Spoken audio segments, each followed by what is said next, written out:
ओडिशार एही जिल्लाटी प्राचीन काल रे थिला आमर राजधानी।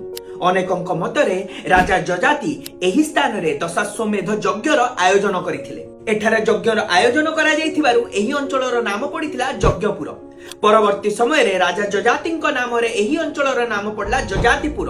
आ आजी आमे एही जिल्ला को जाजपुर नाम रे जानिछे। राजा मुकुंद देव हरिचंदन एवं रामचंद्र भंजक द्वारा अफगान को क्षमता हस्तांतर करी ओडिशा इतिहासर गतिपथ बदलाई दैथिबा युद्ध जाजपुर गोहिरा टिकिरी ठारे होइथिला। केवल इतिहास नुहे, ब्रह्मपुराण, वायु पुराण, कपिल संहिता एवं महाभारत भली पौराणिक ग्रंथरे मध्य जाजपुर रो उल्लेख अछि। वर्तमान देशर सर्वबृहत इस्पात केंद्र भावरे परिगणित आमर जाजपुर हेउची अनेक विश्वास, अनेक संप्रदायर केंद्रबिंदु। जाजपुर जिल्ला रे रहिछि शक्तिपीठ मां बिरजांकर मंदिर, शैव, शाक्त एवं वैष्णव मतर केंद्रस्थली महाविनायक मंदिर। आपण मानक घर